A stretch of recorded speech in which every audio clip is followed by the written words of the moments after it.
ದೇಶದಲ್ಲಿ ಮತ್ತೆ ಮೋದಿ ರಾಜ್ಯಭಾರಕ್ಕೆ ಕ್ಷಣಗಣನೆ ಆರಂಭ ಆಗಿದೆ.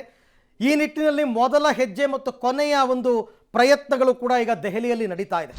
ಏನದು ಅಂತಕ್ಕಂಥದ್ದನ್ನು ನೋಡ್ತಾ ಹೋಗೋಣ. ಹೊಸ ಸರ್ಕಾರ ರಚನೆಗೆ ಇನ್ನೊಂದೇ ಮೆಟ್ಟಿಲು ಬಾಕಿ ಇದೆ.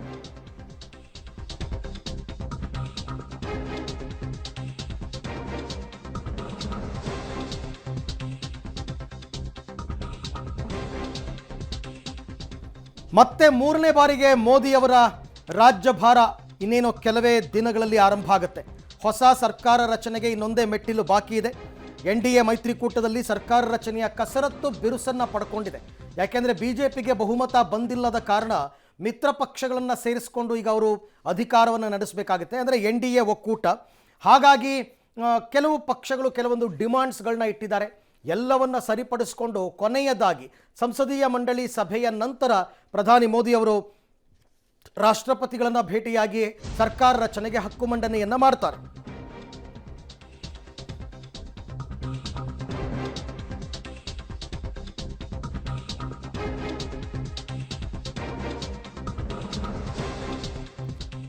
NDA ಒಕ್ಕೂಟದ ಸಂಸದರ ಸಭೆಯನ್ನ ಕರೆದಿದೆ ಬಿಜೆಪಿ. ಬೆಳಗ್ಗೆ 11 ಗಂಟೆಗೆ ನಡೆಯಲಿರುವಂತಹ ಬಿಜೆಪಿಯ ಸಂಸದೀಯ ಸಭೆ. NDAಯ ನೂತನ 293 ಸದಸ್ಯರು ಸಭೆಯಲ್ಲಿ ಭಾಗಿಯಾಗ್ತಾರೆ. ಆ 293 ಈಗ 303ಕ್ಕೆ ಏರಿಕೆಯಾಗಿದೆ. ಸಂಸತ್ತಿನ ಸೆಂಟ್ರಲ್ ಹಾಲ್ನಲ್ಲಿ ನಡೆಯಲಿರುವಂತಹ ಸಂಸದೀಯ ಸಭೆ ಸರ್ಕಾರ ರಚನೆ, ಮುಂದಿನ ಕಾರ್ಯತಂತ್ರಗಳ ಕುರಿತು ಮಹತ್ವದ ಚರ್ಚೆ ಆಗುತ್ತೆ. 2 ದಿನಗಳ ಹಿಂದೆ ಪ್ರಧಾನಿ ಮೋದಿ ಅವರ ನಿವಾಸದಲ್ಲಿ ಮೈತ್ರಿಕೂಟದ ನಾಯಕರುಗಳ ಸಭೆ ನಡೆದಿತ್ತು. ಅಲ್ಲಿ ಒಕ್ಕೊರಲಿನಿಂದ ಮುಂದಿನ ಪ್ರಧಾನಿ NDA ಮೈತ್ರಿಕೂಟದ ನಾಯಕ ಮೋದಿ ಅಂಥೇಳಿ ಅಧಿಕೃತವಾಗಿ ಘೋಷಣೆ ಮಾಡಲಾಗಿತ್ತು. ಈಗ ಸಂಸದೀಯ ಸಭೆಯನ್ನು ಕರೆಯಲಾಗಿದೆ. ನೂತನ ಸಂಸದರು ಇವತ್ತಿನ ಸಭೆಯಲ್ಲಿ ಭಾಗಿಯಾಗ್ತಾರೆ. ಇಲ್ಲೂ ಕೂಡ ಮುಂದಿನ ಸರ್ಕಾರ ರಚನೆ ಜೊತೆಗೆ ಕಾರ್ಯತಂತ್ರಗಳು, ಮೊದಲ 1 ವರ್ಷದ ಅವಧಿಯಲ್ಲಿ ಮಾಡಬೇಕಾದಂತಹ ಕೆಲಸ ಕಾರ್ಯಗಳು ಎಲ್ಲದರ ಬಗ್ಗೆಯೂ ಕೂಡ ಒಂದು ಸುದೀರ್ಘವಾದ ಸಮಗ್ರವಾದಂತಹ ಚರ್ಚೆ ಆಗುತ್ತೆ. ಫಾರ್ಮಾಲಿಟೀಸ್ ಪ್ರಕಾರ ಸಂಸದೀಯ ಮಂಡಳಿ ಸಭೆ ನಡೀಲೇಬೇಕು. ಯಾಕೆಂದ್ರೆ ರಾಜ್ಯದಲ್ಲಿ ಶಾಸಕಾಂಗ ಸಭೆ ನಡೆಯುತ್ತಲ್ಲ, ಶಾಸಕಾಂಗ ಸಭೆಯಲ್ಲಿ ಶಾಸಕಾಂಗ ಪಕ್ಷದ ನಾಯಕರ ಆಯ್ಕೆ ಆಗುತ್ತೆ, ಅವರೇ ಮುಖ್ಯಮಂತ್ರಿ ಆಗ್ತಾರೆ. ಅದೇ ರೀತಿ ಸಂಸದೀಯ ಮಂಡಳಿಯ ನಾಯಕರು ಯಾರಾಗಬೇಕು ಅಂತ ಒಕ್ಕೊರಲಿನಿಂದ ಎಲ್ಲರೂ ಕೂಡ ಯಾರ್ಯಾರು ಸರ್ಕಾರದಲ್ಲಿ ಭಾಗಿಯಾಗ್ತಾ ಇದ್ದಾರೋ ಎಲ್ಲರೂ ಕೂಡ ಒಮ್ಮತದಿಂದ ಗೆದ್ದ ಅಭ್ಯರ್ಥಿಗಳು ಆಯ್ಕೆ ಮಾಡಬೇಕು. ಅದರ ಪ್ರಕಾರ ಇವತ್ತು ಸಂಸದೀಯ ಮಂಡಳಿ ಸಭೆ ನಡೆಯುತ್ತೆ. ಎಲ್ಲರೂ ಕೂಡ NDAಯಲ್ಲಿ ಗೆದ್ದಿರ್ತಕ್ಕಂಥ ಪ್ರತಿಯೊಬ್ಬ ಸಂಸದರು ಕೂಡ ಭಾಗಿಯಾಗ್ತಾರೆ. ಸಂಸದೀಯ ಮಂಡಳಿಯ ನಾಯಕ ಯಾರು ಅಂತ ಆಯ್ಕೆ ಮಾಡ್ತಾರೆ. ಅದು ಸಹಜವಾಗಿ ಮೋದಿನೇ ಆಗಿರುತ್ತೆ. ಅದಾದ ಬಳಿಕ ಪ್ರಧಾನಿ ಮೋದಿಯವರು ಬಹುತೇಕ ಇವತ್ತೇ ರಾಷ್ಟ್ರಪತಿಗಳನ್ನು ಭೇಟಿ ಮಾಡಿ ಸರ್ಕಾರ ರಚನೆಗೆ ಹಕ್ಕು ಮಂಡನೆಯನ್ನು ಮಾಡ್ತಾರೆ. ಸಿಂಗಲ್ ಲಾರ್ಜೆಸ್ಟ್ ಪಾರ್ಟಿಯಾಗಿ ಹೊರಹೊಮ್ಮಿರುವಂತಹ BJPಗೆ ಸಹಜವಾಗಿ ಮೊದಲ ಅವಕಾಶ. ಹಾಗಾಗಿ ರಾಷ್ಟ್ರಪತಿಗಳು ಆಹ್ವಾನವನ್ನು ಕೊಡ್ತಾರೆ. ಎಲ್ಲವೂ ಕೂಡ ಅಂದುಕೊಂಡಂತೆ ಸುಸೂತ್ರವಾಗಿ ನಡೆದಲ್ಲಿ ಭಾನುವಾರ ಸಂಜೆ 6 ಗಂಟೆಗೆ ಪ್ರಧಾನಿ ಮೋದಿಯವರು ಪ್ರಮಾಣ ವಚನ ಸ್ವೀಕಾರ ಮಾಡ್ತಾರೆ.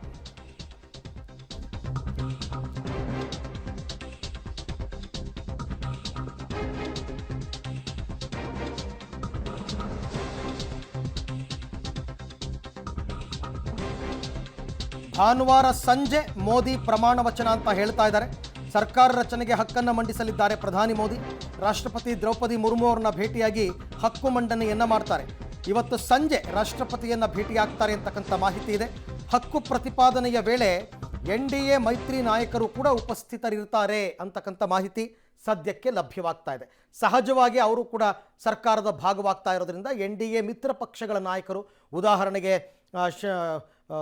ನಿತೀಶ್ ಕುಮಾರ್ ಅವರಾಗಿರಬಹುದು, ಅಥವಾ TDPಯಿಂದ ಚಂದ್ರಬಾಬು ನಾಯ್ಡು ಅವರಾಗಿರಬಹುದು, ಚಿರಾಗ್ ಪಾಸ್ವಾನ್ ಅವರಾಗಿರ್ಬೋದು, ಇವರುಗಳು ಕೆಲವರು ಹೋಗ್ಬಿಟ್ಟು ಎಲ್ಲರೂ ಒಗ್ಗಟ್ಟಿನಿಂದ ಇದ್ದೇವೆ ಅಂತ ತೋರಿಸ್ಬೇಕಲ್ಲ. ಹಾಗಾಗಿ ಒಗ್ಗಟ್ಟಿನಿಂದ ಇದ್ದೀವಿ ಅಂತ ತೋರಿಸಿ ಎಲ್ಲ ಪಕ್ಷಗಳ ಬೆಂಬಲ ಪತ್ರವನ್ನು ಕೊಟ್ಟು ನಮಗೆ ಸರ್ಕಾರ ರಚನೆ ಮಾಡೋದಕ್ಕೆ ಅಗತ್ಯವಾಗಿರುವಷ್ಟು ನಂಬರ್ ಇದೆ, ಹಾಗಾಗಿ ನಮಗೆ ಸರ್ಕಾರ ರಚಿಸೋದಕ್ಕೆ ಅವಕಾಶ ಕೊಡಿ ಅಂತ ಪ್ರಧಾನಿ ಮೋದಿಯವರು ಕೇಳ್ಕೊಳ್ತಾರೆ. ಅದನ್ನು ನೋಡಿ ರಾಷ್ಟ್ರಪತಿಗಳು ಎಸ್ ಅಂತಾರೆ. ದಿನಾಂಕವನ್ನು ಇವರೇ ನಿಗದಿ ಮಾಡಿರ್ತಾರೆ. ರಾಷ್ಟ್ರಪತಿ ಭವನದಲ್ಲೇ ಹೆಚ್ಚು ಕಡಿಮೆ ಈ ಎಲ್ಲ ಕಾರ್ಯಕ್ರಮಗಳು ಕೂಡ ನಡೆಯುತ್ತೆ. ಈ ಬಗ್ಗೆ ಮತ್ತಷ್ಟು ಮಾಹಿತಿ ನವದೆಹಲಿಯಿಂದ ನನ್ನ ಕೊಲೀಗ್ ಶಬೀರ್ ಅವರಿಂದ ಪಡ್ಕೊಳ್ಳೋಣ. ಎಸ್ ಶಬೀರ್, ಈಗ ಸರ್ಕಾರ ರಚನೆ ಮಾಡೋದಕ್ಕೆ ಆಗಬೇಕಾಗಿರ್ತಕ್ಕಂಥ ಕೆಲಸಗಳು ಏನೇನು, ಇವತ್ತು ದೆಹಲಿಯಲ್ಲಿ NDA ವಿಚಾರದಲ್ಲಿ ಏನೆಲ್ಲ ಡೆವಲಪ್ಮೆಂಟ್ಸ್ ಆಗುತ್ತೆ, ಎಕ್ಸಾಕ್ಟ್ ಆಗಿ ಯಾವಾಗ ಪ್ರಮಾಣ ವಚನ ಸ್ವೀಕಾರ ಮಾಡ್ತಾರೆ ಮೋದಿ ಅವರು? ಅರವಿಂದ್, ಇವತ್ತು ದೆಹಲಿಯಲ್ಲಿ ಬೆಳಗ್ಗೆ 10 ಗಂಟೆಗೆ ಮೊದಲು ಬಿಜೆಪಿ ಸಂಸದರ ಸಭೆ ನಡೆಯುತ್ತೆ. ಹೊಸದಾಗಿ ಆಯ್ಕೆಯಾಗಿ ಬಂದಿರುವಂತಹ ಸಂಸದರ ಜೊತೆಗೆ ಬಿಜೆಪಿ ನಾಯಕರು ಸಭೆಯನ್ನ ನಡೆಸಿ NDA ಮೈತ್ರಿಯ ಅನಿವಾರ್ಯತೆ ಮತ್ತೆ ಅಗತ್ಯತೆ ಮತ್ತೆ ಮುಂದಿನ ದಿನಗಳಲ್ಲಿ ನಾವು ಹೆಂಗೆ ಸಮನ್ವಯನ ಸಾಧಿಸ್ಕೊಂಡು ಹೋಗಬೇಕು ಅನ್ನುವಂತ ನಿಟ್ಟಿನಲ್ಲಿ ಒಂದಿಷ್ಟು ಸಲಹೆ ಸೂಚನೆಗಳನ್ನ ಕೊಡ್ತಾರೆ ಮತ್ತೆ ಸದ್ಯದ ಪರಿಸ್ಥಿತಿಗಳನ್ನ ಕೂಡ ಸಂಸದರ ಗಮನಕ್ಕೆ ತರುವಂತ ಪ್ರಯತ್ನವನ್ನ ಕೂಡ ಮಾಡ್ತಾರೆ. ಇದು ಒಂದು ಹಂತ. ಇನ್ನು 11:40ಕ್ಕೆ NDA ಒಕ್ಕೂಟದ ಸಂಸದೀಯ ಸಭೆ ನಡೀತಾ ಇರುವಂತದ್ದು. ಈ ಸಭೆಯಲ್ಲಿ NDA ಒಕ್ಕೂಟದ ಪ್ರಮುಖ ನಾಯಕರು, ಬಿಜೆಪಿ ಸಂಸದರು ಮತ್ತೆ ಎಲ್ಲ ಪ್ರಮುಖ ನಾಯಕರು ಕೂಡ ಈ ಒಂದು ಸಭೆಯಲ್ಲಿ ಭಾಗಿಯಾಗ್ತಾರೆ. ಇಲ್ಲಿ ಮುಂದಿನ ಹಂತದಲ್ಲಿ NDA ಸರ್ಕಾರ ಹೇಗೆ ಕಾರ್ಯನಿರ್ವಹಿಸಲಿದೆ ಅನ್ನೋದಕ್ಕೆ ಸಂಬಂಧಪಟ್ಟಂತೆ ಒಂದಿಷ್ಟು ಮಾತುಕತೆಗಳು ಕೂಡ ನಡೆಯುತ್ತೆ. ಮತ್ತೆ ಸಭೆಯಲ್ಲಿ ಪ್ರಮುಖ ನಾಯಕರುಗಳು ಕೂಡ ಮಾತಾಡ್ತಾರೆ. ಪ್ರಧಾನಮಂತ್ರಿ ನರೇಂದ್ರ ಮೋದಿ ಅವರು ಕೂಡ ಮೊದಲ ಬಾರಿಗೆ NDA ಸಂಸದರನ್ನ ಉದ್ದೇಶಿಸಿ ಮಾತನಾಡ್ತಾರೆ. ಇದಾದ ಮೇಲೆ NDA ಪ್ರಮುಖ ನಾಯಕರ ಸಭೆ ಕೂಡ ನಡೆಯುತ್ತೆ. ಇದರಲ್ಲಿ ಕ್ಯಾಬಿನೆಟ್ಗೆ ಸಂಬಂಧಪಟ್ಟಂತೆ ಕೆಲವೊಂದಿಷ್ಟು ಮಹತ್ವದ ಮಾತುಕತೆಗಳು ನಡೆಯುತ್ತೆ. ಯಾರಿಗೆ ಎಷ್ಟು ಸಚಿವ ಸ್ಥಾನ ಮತ್ತೆ ಯಾವೆಲ್ಲ ಖಾತೆಗಳ ಹಂಚಿಕೆ ಆಗುತ್ತೆ ಅನ್ನೋದಕ್ಕೆ ಸಂಬಂಧಪಟ್ಟಂತೆ ಒಂದು ಮಾತುಕತೆ ಕೂಡ ನಡೆಯುತ್ತೆ. ಇದಾದ ಮೇಲೆ NDA ನಾಯಕರ ಸಮ್ಮುಖದಲ್ಲಿ ಪ್ರಧಾನಮಂತ್ರಿ ನರೇಂದ್ರ ಮೋದಿ ಅವರು ರಾಷ್ಟ್ರಪತಿ ಭವನಕ್ಕೆ ತೆರಳಿ ಸರ್ಕಾರ ರಚನೆಗೆ ಹಕ್ಕು ಮಂಡಿಸುವಂತ ಸಾಧ್ಯತೆಗಳಿದಾವೆ. ಇದಾದ ಮೇಲೆ ಯಾವತ್ತು ಸರ್ಕಾರ ರಚನೆ ಆಗುತ್ತೆ ಮತ್ತೆ ಎಷ್ಟು ಗಂಟೆಗೆ ಮತ್ತೆ ಎಲ್ಲಿ ಅನ್ನುವಂಥದ್ದು ಬಹುತೇಕ ಅಧಿಕೃತ ಸಮಯ ಖಚಿತ ಆಗುವಂತ ಸಾಧ್ಯತೆಗಳಿದಾವೆ.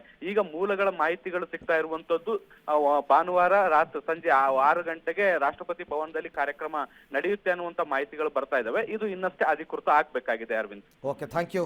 ತಮ್ಮ ಎಲ್ಲ ಮಾಹಿತಿಗೆ ಧನ್ಯವಾದ. ಅದಕ್ಕೆ ನಾನು ಆರಂಭದಲ್ಲಿ ಹೇಳಿದ್ದು ಎಲ್ಲವೂ ಅಂದುಕೊಂಡಂತೆ ಆದರೆ ಅಂತ ಅಂದ್ಬಿಟ್ಟು.